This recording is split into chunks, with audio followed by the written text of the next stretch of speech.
이 아이들 언젠가 당신들 앞에 당당히 설 거예요. 딸 셋이면 제사도 못 잊잖아요. 그게 가문이에요? 상인회관에 명자의 목소리가 울렸습니다. 한지은이가 처음부터 노린 거예요. 우리 아들 재산 말이죠. 사람들이 웅성거렸어요. 지은은 창밖에 서 있었죠. 입술을 깨물었습니다. 딸만 낳아놓고 뻔뻔하게. 더 이상 들을 수 없었어요. 지은은 고개를 숙였습니다. 눈물이 뺨을 타고 흘러내렸죠. 그들은 몰랐습니다. 진실이 무엇인지요. 오늘 이야기 시작하기 전에 구독과 좋아요를 눌러주세요. 그럼 이야기 시작하겠습니다. 부산 영도 폭우의 안개가 내려앉았습니다. 늦가을 밤 공기는 차갑고 무거웠죠. 등대 불빛이 안개 속을 더듬었습니다. 한지은은 대저택 현관 앞에 멍하니 서 있었어요. 그녀의 손에는 녹슨 열쇠 하나와 작은 쪽지가 쥐어져 있었습니다. 남편이 남긴 마지막 흔적이었죠. 쪽지에는 흐릿한 글씨로 조도등 17번이라고 적혀 있었어요. 지은은 36이었습니다. 수제 어묵 공장에서 배합사로 일했죠. 미세한 온도와 맛의 차이를 기억하는 재능이 있었어요. 그런데 오늘 밤 그녀는 집에서 쫓겨났습니다. 시어머니 도명자가 문을 걸어 잠갔어요. 68세의 명자는 수산조합 부회장이었습니다. 마을에서 누구도 함부로 대하지 못하는 사람이었죠. 딸만 셋 낳아놓고 가문을 끊었어. 오늘이 49제인데 더는 못 봐주겠다. 명자의 목소리는 차가웠습니다. 지은은 아무 말도 하지 못했어요. 세 딸아이가 안에서 울고 있었죠. 미나가 9, 도윤이가 7, 막내 라온이가 4살이었습니다. 아이들 울음소리가 문틈으로 새어나왔어요. 지은의 가슴이 미어졌습니다. 그래도 그녀는 문을 두드리지 않았죠. 그러면 안 된다는 걸 알았거든요. 안개가 더 짙어졌습니다. 폭우의 고깃배들이 희미하게 보였어요. 지은은 손안에 열쇠를 꽉 쥐었습니다. 남편은 왜 이걸 남겼을까요? 조도등 17번은 어디일까요? 등대 불빛이 다시 한번 안개를 가로질렀습니다. 지은은 천천히 걸음을 옮겼어요. 갈 곳은 하나뿐이었죠. 남편이 알려준 그곳으로 가야 했습니다. 그녀의 뒤에서 아이들 울음소리가 점점 작아졌어요. 지은은 뒤돌아보지 않았습니다. 돌아보면 무너질 것 같았거든요. 그저 앞으로 걸었죠. 폭우의 밤은 고요했습니다. 파도 소리만이 규칙적으로 들려왔어요. 지은의 손에서 열쇠가 희미하게 빛났습니다. 다음 날 아침 지은은 공장 사무실로 향했습니다. 10년간 다닌 수제 어묵 공장이었죠. 공장장이 그녀를 피했어요. 한씨, 미안하지만 이번 달까지만 일해주세요. 무슨 말씀이세요? 공장장은 시선을 돌렸습니다. 조합 쪽에서 압력이 들어왔어요. 어쩔 수가 없네요. 지은은 알았습니다. 시어머니 명자의 손이 닿은 거였죠. 수산조합 부회장인 명자가 움직이면 이 동네에서 일자리를 구하기란 불가능했어요. 그날 오후 지은은 시장 납품업체들을 찾아다녔습니다. 그런데 어디서도 연락이 오지 않았죠. 사흘이 지나자 이유를 알게 됐어요. 블랙리스트에 올랐던 겁니다. 일주일 뒤 지은은 반지하 월세로 이사했습니다. 습기가 심한 방이었어요. 벽에 곰팡이가 피어 있었죠. 새 아이는 울지 않았습니다. 그저 엄마 손을 꼭 잡고 있었어요. 지은은 새벽 일을 구했습니다. 어획물 운반이었죠. 차가운 바닷물에 손이 터져나갔어요. 밤에는 시장 세척 일을 했습니다. 하루에 4시간씩 잤죠. 그런데 더 힘든 건 따로 있었습니다. 소문이었어요. 한지은이 처음부터 지분 노리고 시집왔대. 딸만 낳아놓고 재산 챙기려 했다던데. 동네 슈퍼에 가면 수군거리는 소리가 들렸습니다. 지은은 아무 말도 하지 않았어요. 해명해봤자 소용없다는 걸 알았거든요. 어느 날 저녁 미나가 물었습니다. 엄마, 우리 언제 할머니 집에 가요? 지은은 딸의 머리를 쓰다듬었어요. 아직은 어려워. 그런데 괜찮아. 우리 여기서도 잘 살 수 있어. 그녀는 아이들에게 원칙을 정해줬습니다. 밥과 잠과 책은 끊지 않는다는 거였죠. 아무리 힘들어도 새끼를 챙겼어요. 정해진 시간에 재웠습니다. 매일 밤 책을 읽어줬죠. 엄마가 약속할게. 너희는 공부 계속할 거야. 도윤이가 고개를 끄덕였습니다. 막내 라온이는 엄마 품에 안겼어요. 그런데 사흘 뒤였습니다. 집주인이 찾아왔죠. 한씨, 여기 못 살아요. 나가주세요. 무슨 말씀이세요? 계약했잖아요.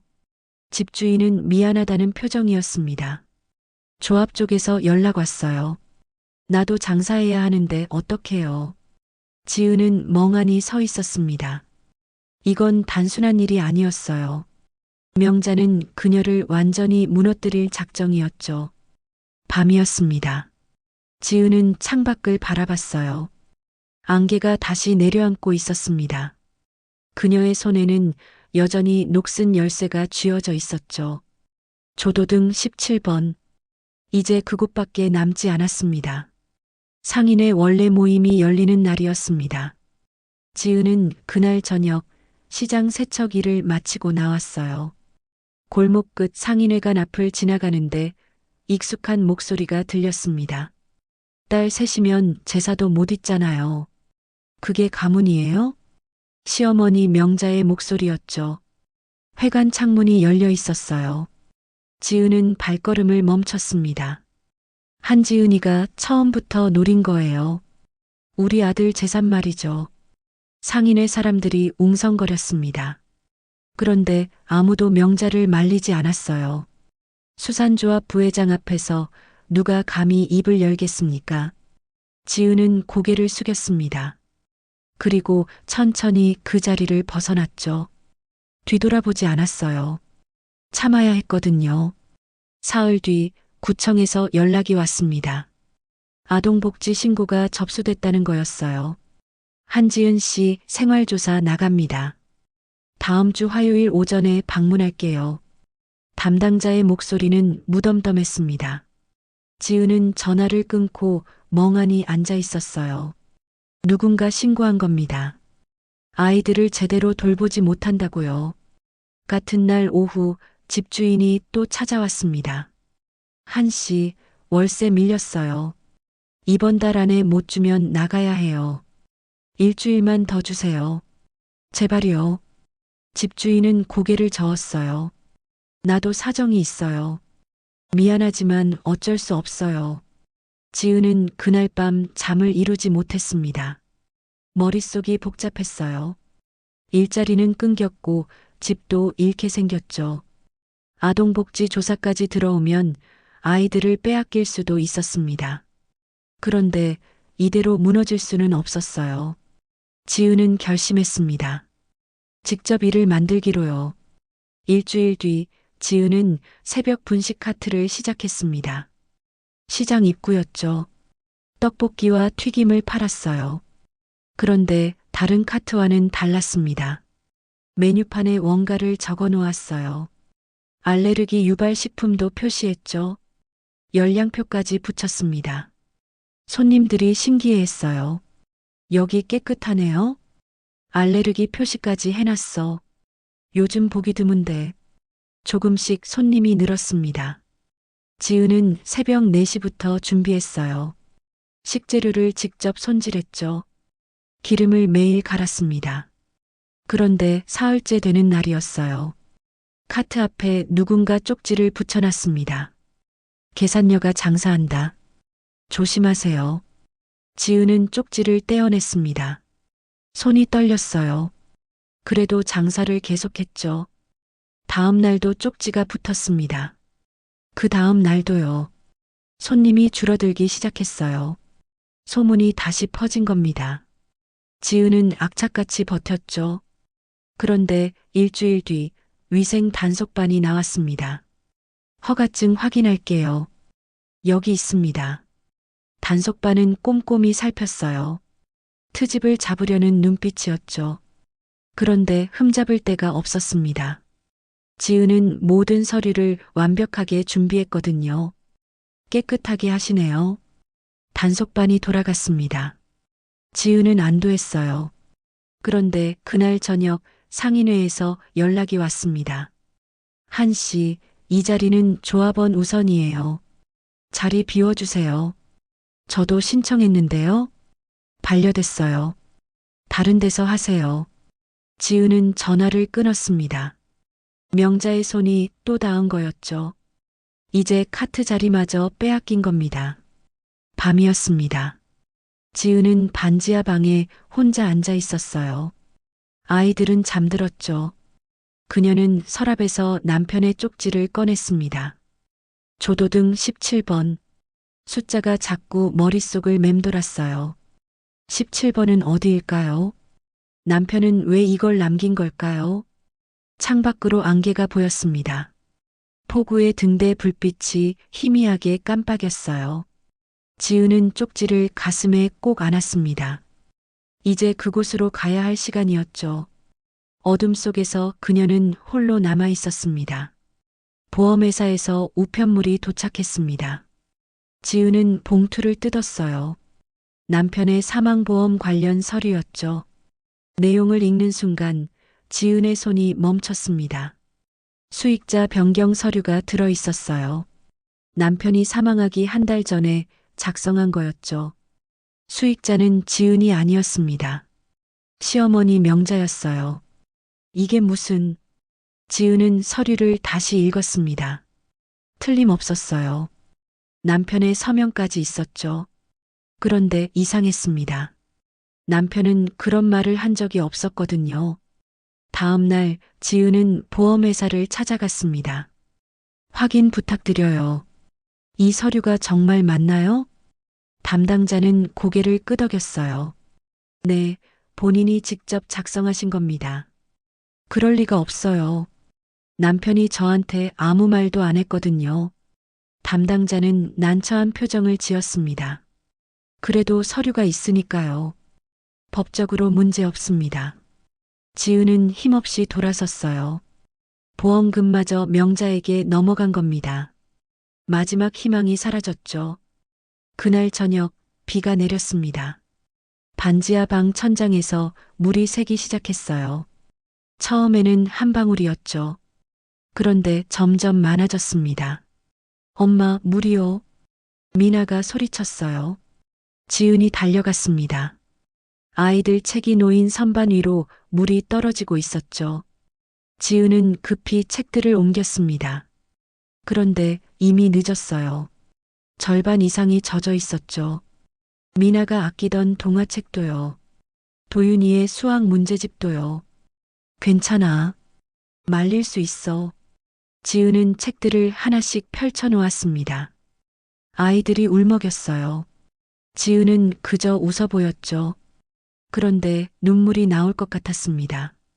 다음 날 아침 지은은 휴대폰을 켰습니다. 동네 맘카페에 글이 올라와 있었어요. 한지은 반지하 산대요. 애들 책도 관리 못한대요.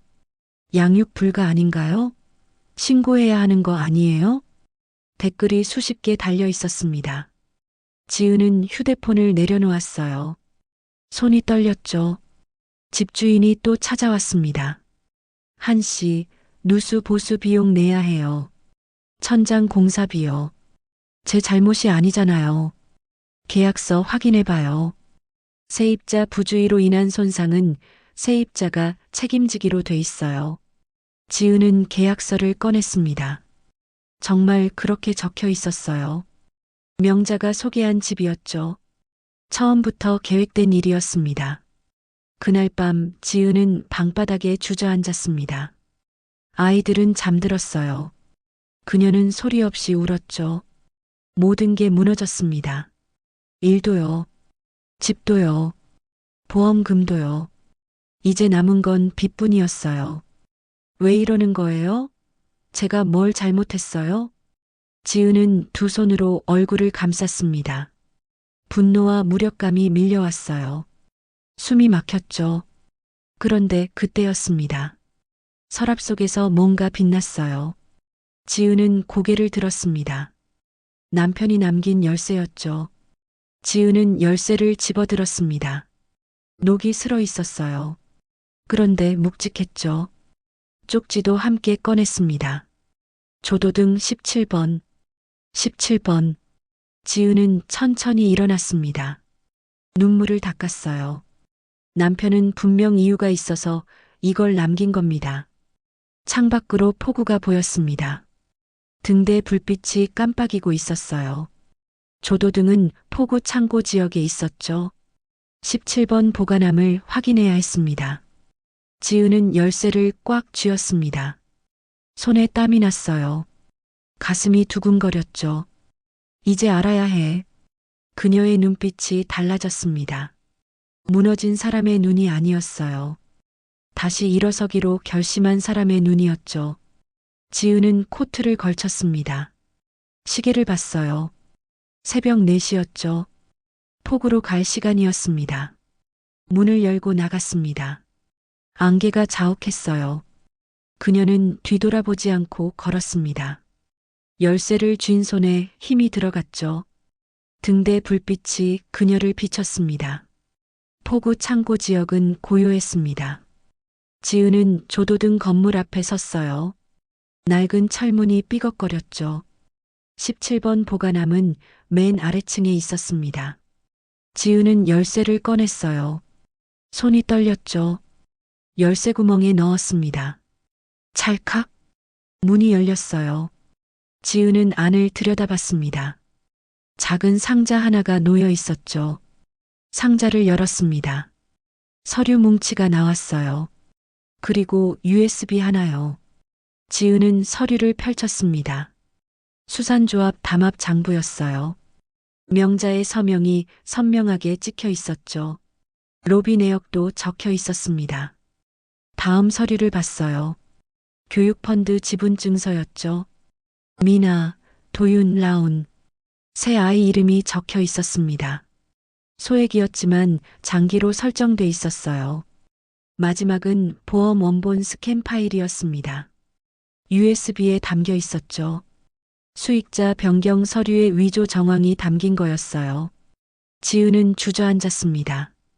손이 떨렸어요. 남편은 알고 있었던 겁니다. 명자의 계획을요. 그때 기억이 떠올랐습니다. 연애 시절이었죠. 남편과 함께 등대를 본 날이었어요. 빛은 멀리서 볼수록 정확해. 가까이선 눈부셔서 진실을 못 봐. 남편의 목소리가 들리는 것 같았습니다. 지은은 눈물을 닦았어요. 남편은 떠나기 전에 길을 만들어뒀던 겁니다. 진실을 증명할 길이요. 아이들을 지킬 길이요. 지은은 서류를 다시 정리했습니다. USB를 꺼내 주머니에 넣었어요. 가슴이 뛰었죠. 복수가 아니었습니다. 증명이었어요. 회복이었죠. 지은은 천천히 일어났습니다. 창밖으로 등대가 보였어요. 불빛이 규칙적으로 깜빡이고 있었죠. 고마워요. 지은은 작게 중얼거렸습니다. 남편에게 하는 말이었어요. 그녀는 상자를 안고 밖으로 나왔습니다. 새벽 공기가 차갑게 느껴졌어요. 그런데 이상하게 마음이 가벼웠죠. 폭우로 걸어갔습니다. 파도 소리가 들렸어요. 지은은 USB를 꺼내 손에 쥐었습니다. 이제 시작이었습니다. 진실을 밝힐 시간이었죠. 등대 불빛이 그녀를 비췄습니다. 지은은 고개를 들었어요. 눈빛이 단단해졌죠. 지은은 무료 법률 상담소를 찾아갔습니다. USB와 서류를 내밀었어요. 이게 증거입니다. 변호사는 자료를 꼼꼼히 살폈습니다. 표정이 굳어졌어요. 이거 심각한데요. 바로 진행하겠습니다. 지역 신문 기자도 연락했습니다. 수산조합의 담합 정황을 제보했죠. 기자는 관심을 보였어요. 취재 들어가겠습니다. 한 달 뒤 법정이 열렸습니다. 지은은 증인석에 섰어요. 명자는 맞은편에 앉아 있었죠. 수익자 변경 서류는 위조입니다. 증거가 있습니다. 지은은 USB를 제출했습니다.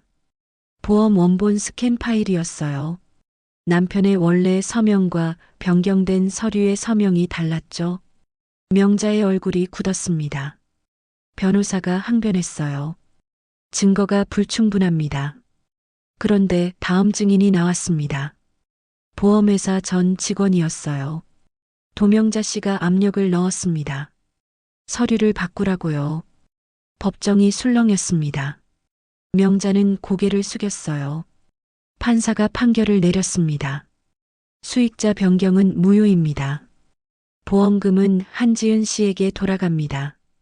지은은 눈을 감았습니다. 가슴이 벅차올랐어요.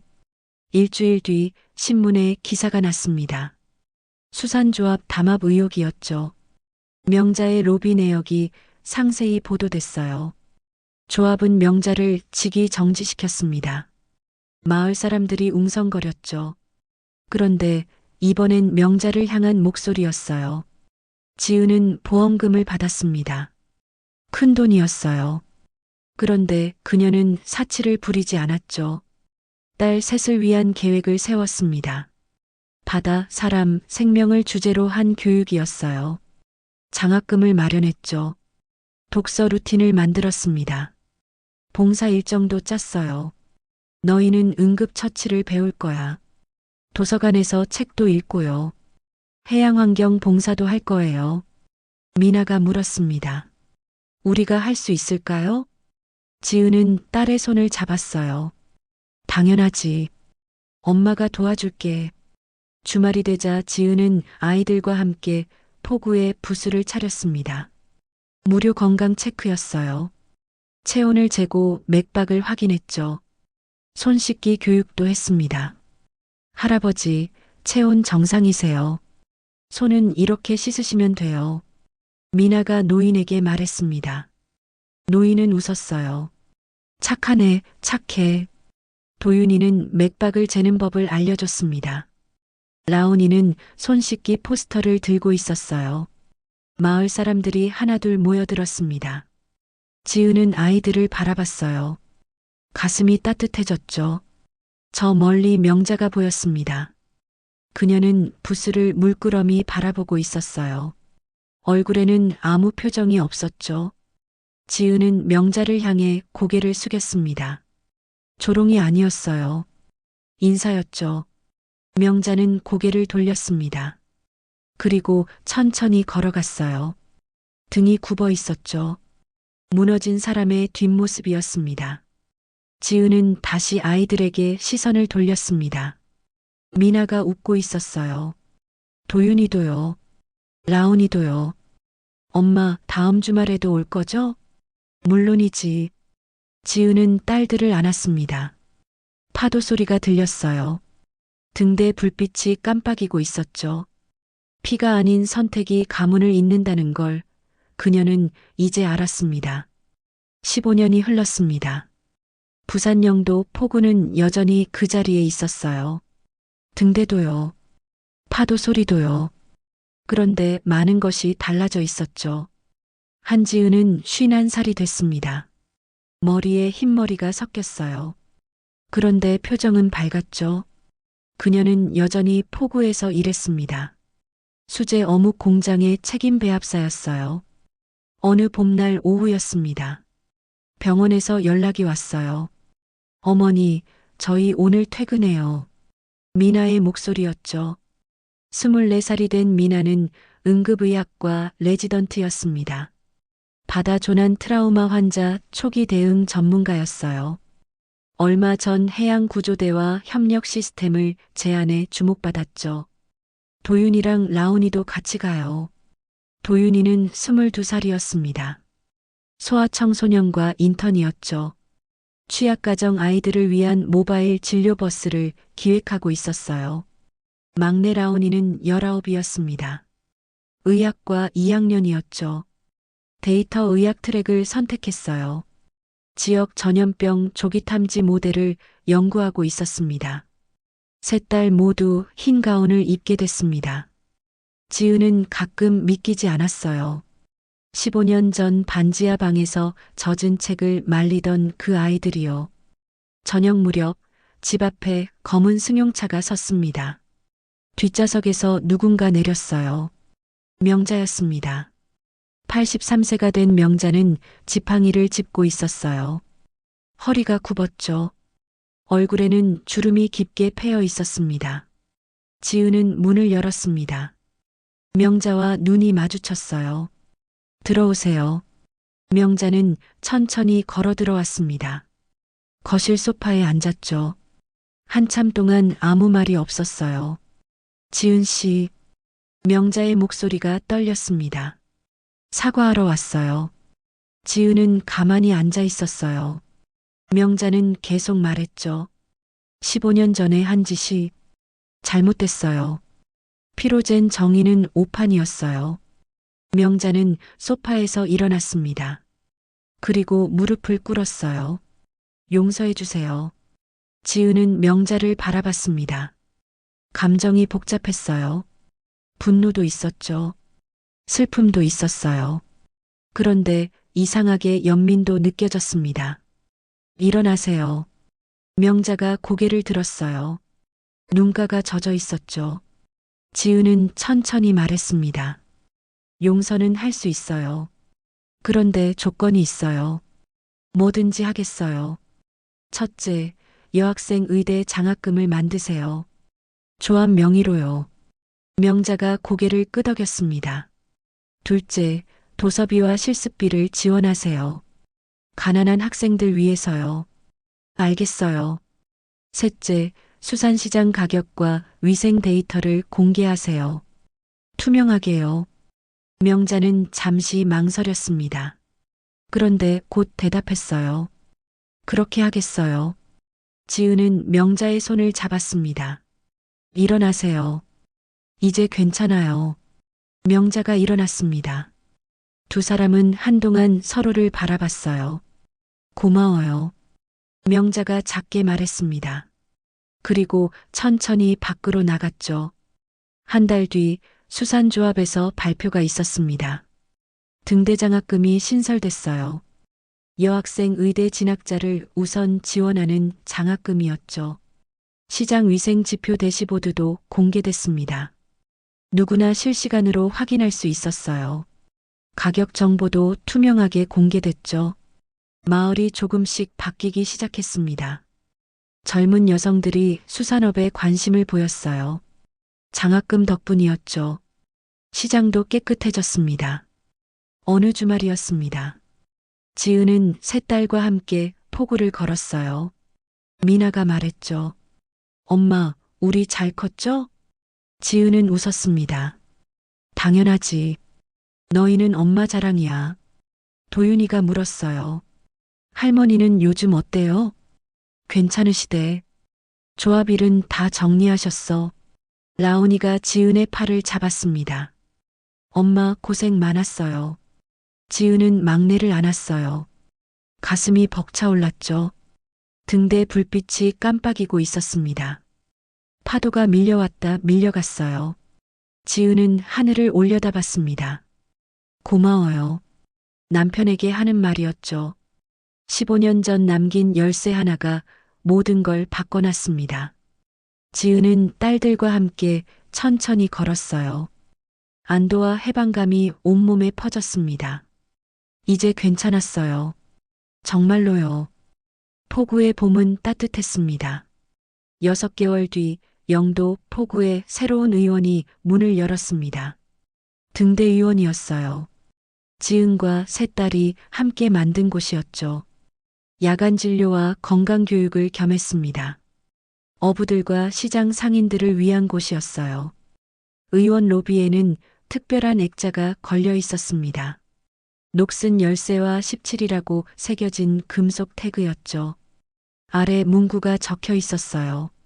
어둠 속 길을 연 숫자. 미나는 응급실을 맡았습니다. 심정지 대응 교육을 했어요. AED 사용법을 지도했죠. 어부들이 몰려왔습니다. 선생님, 이거 어떻게 쓰는 거예요? 이렇게 패드를 붙이시고 버튼을 누르세요. 간단해요. 미나의 목소리는 차분했습니다. 도윤이는 소아과를 담당했어요. 아이들 영양 상태를 체크했죠. 예방접종 로드맵을 구축했습니다.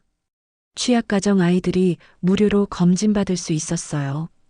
도윤 선생님, 우리 애 키가 작은 것 같은데요. 괜찮아요. 이 나이대는 원래 그래요. 영양제 처방해 드릴게요. 라온이는 데이터실에서 일했습니다. 감염 징후 대시보드를 만들었어요.